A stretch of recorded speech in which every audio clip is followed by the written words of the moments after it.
ناظرین کی خدمت میں سلام و آداب. آپ دیکھ رہے ہیں وائس آف لداخ.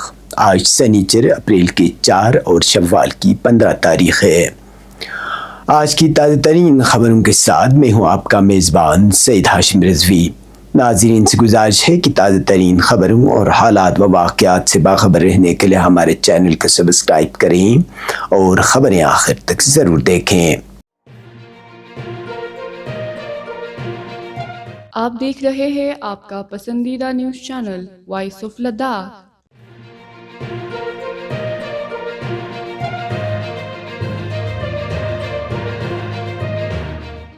28 فروری کو اسلامی جمہوریہ ایران کے خلاف امریکہ و اسرائیل کی جانب سے کیے گئے فضائی حملوں میں میناپ کے شجر طیبہ سکول کے تقریباً 180 معصوم بچوں اور اساتذہ کی شہادت کی یاد میں آج متحری ایجوکیشنل سوسائٹی کرگل کے اہتمام سے ایک عظیم الشان احتجاجی جلوس برآمد کیا گیا.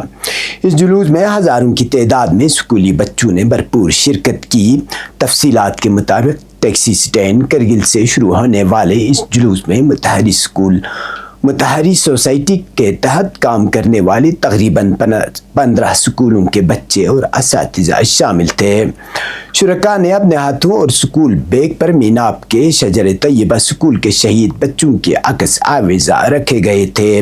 اس کے علاوہ رہبر معظم شہید امام خامنائی کے عکس بھی بلند کیے گئے. جلوس میں شامل بچے اسلامی ترانے گاتے ہوئے کرگل شہر کے مرکزی بازار سے گزرتے ہوئے لال چوک پہنچے اور بالآخر حسینی پارک پر اختتام پذیر ہوا. خمینی چوک اور لال چوک پر جمع ہو کر مظاہرین نے امریکہ اور اسرائیل کے خلاف بھرپور نعرے بازی کی. خاص طور پر جلوس میں شامل بچے خامنائی کوثر ہے اس کا دشمن ابتر ہے کا ترانہ خوب بلند آواز سے پکار رہے تھے. جلوس کی رہنمائی اور حفاظت کے لیے بسیج امام کے رضاکاروں کی بڑی تعداد موجود تھی. اس کے علاوہ لداخ پولیس کے افسران اور جوان بھی سیکورٹی فرائض انجام دیتے نظر آئے. حسینی پارک میں اختتامی پروگرام کا آغاز ناصر الدین خفی کی بہترین نظامت سے ہوا. حاجی اصغر علی کربلائی نے خطاب کرتے ہوئے میناپ کے شہید طلبہ طالبات کو شاندار خراج عقیدت پیش کیا. متحری سکول کے طالبات نے بھی تقریر کی اور میناپ کے شہید بچوں کو خراج تحسین پیش کیا.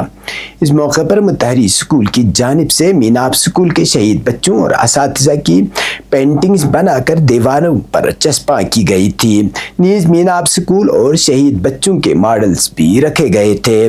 پروگرام کے اختتام پر متحری سکول کے طلبہ نے میناپ سکول پر امریکہ اور اسرائیلی جارحانہ فضائی حملے کی منظر کشی پر مبنی ایک سکرپٹ ڈرامائی محاکات پیش کیا. یہ منظر دیکھ کر حاضرین کی آنکھیں نم ہو گئی. حسینی پارک میں طلبہ طالبات اساتذہ اور علماء کرام کے علاوہ عام لوگوں کی بڑی تعداد بھی موجود تھے.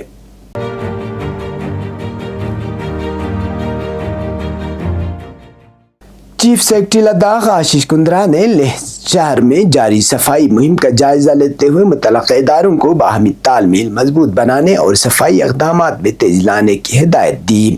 اجلاس میں بتایا گیا کہ مہم کے مؤثر نفاذ کے لیے شہر کو 5 زونز میں تقسیم کیا گیا ہے اور مختلف اداروں کو ذمہ داریاں سونپی گئی ہے. چیف سیکرٹری نے بدھ آثار کی آئندہ نمائش کے پیش نظر لیہ ہوائی اڈے سے جیوسٹل تک سڑک کی مکمل صفائی یقینی بنانے پر زور دیا.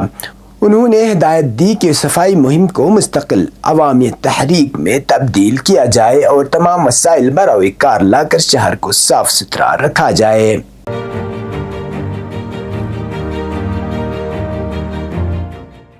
لداخ خود مختار پہاڑی ترقیاتی کونسل کرگل کے چیئرمین و چیف ایگزیکٹو کونسلر ڈاکٹر محمد جعفر آخون نے اپنے دورے سری نگر کے دوران سری نگر میونسپل کارپوریشن کے کمشنر فیصل حسیب سے ملاقات کی، جس میں سری نگر میں مقیم کرگل کے طلباء اور رہائشیوں کو درپیش اہم شہری مسائل پر تفصیلی گفتگو ہوئی.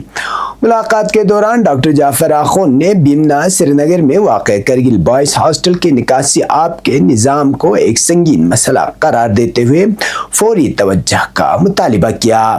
انہوں نے کہا کہ ہاسٹل میں بنیادی رہائشی سہولیات کی فراہمی کے لیے مناسب ڈرینیج نظام ناگزیر ہے۔ سی سی نے کرگل گرل ہاسٹل میں نکاسی آب کے مسئلے کو بھی اٹھایا اور اس کے جلد از جلد حل پر زور دیا۔ مزید برآں انہوں نے سری نگر میں واقع کرگل کالونیوں کی رابطہ سڑکوں کی بہتری، نکاسی آب کے نظام کی درستگی اور مختلف گلیوں کے میکنائزیشن کی ضرورت پر بھی روشنی ڈالی، جو مقامی رہائشیوں کے لیے روزمرہ مشکلات کا باعث بن رہی ہے۔ اس موقع پر کمشنر فیصل حسیب نے مکمل تعاون کی یقین دہانی کراتے ہوئے مسائل کو جلد از جلد حل کرنے کا وعدہ کیا۔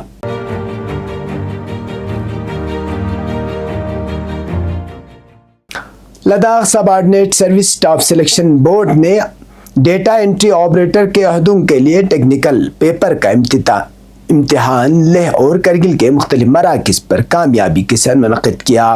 لیہ میں امتحان گورنمنٹ کالج میں ہوا، جہاں 662 میں سے 443 امیدوار شریک ہوئے جبکہ 119 غیر حاضر رہے۔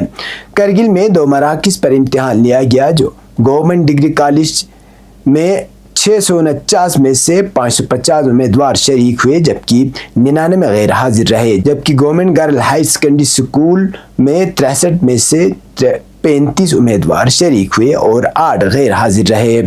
بورڈ کے مطابق امتحان تمام مراکز پر شفاف اور منظم انداز میں SOPs کے مطابق منعقد ہوا۔ بورڈ نے امتحان کے کامیاب انعقاد پر اطمینان کا اظہار کرتے ہوئے ضلع انتظامیہ اور عملے کی تعاون کو سراہا۔ پیش قومی اور بین الاقوامی خبریں۔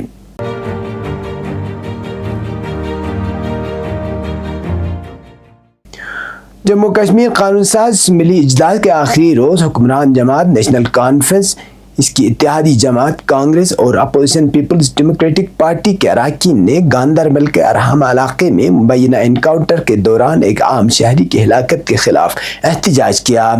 انہوں نے اس واقعے کی عدالتی تحقیقات کا مطالبہ کرتے ہوئے لواحقین کو باعزت تدفین کا حق دینے کی بھی اپیل کی۔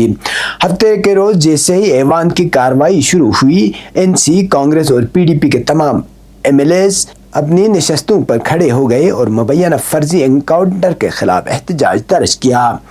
گاندربل کے ارحم علاقے میں فوج نے 1 اپریل کو ایک انکاؤنٹر کے دوران ایک ملیٹنٹ کو ہلاک کرنے کا دعویٰ کیا، تاہم بعد ازاں معلوم ہوا ہے کہ ہلاک کیا جانے والا مقامی شہری تھا۔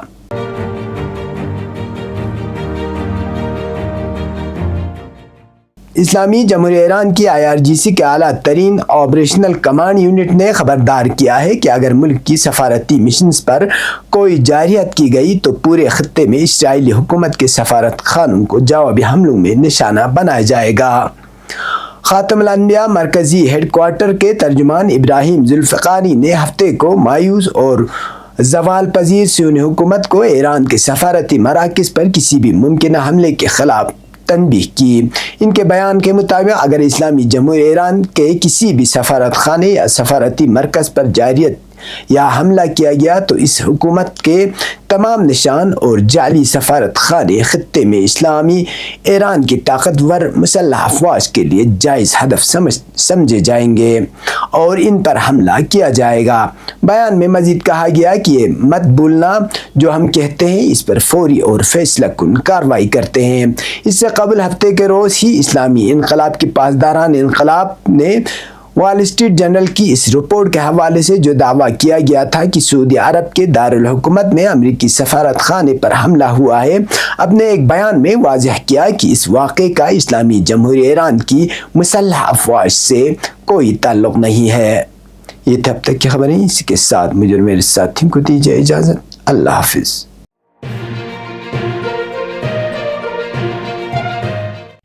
مقامی، قومی اور بین الاقوامی خبروں سے باخبر رہنے کے لیے چینل کو لائک، شیئر اور سبسکرائب کریں، ساتھ ہی بیل آئیکن دبانا نہ بھولیں۔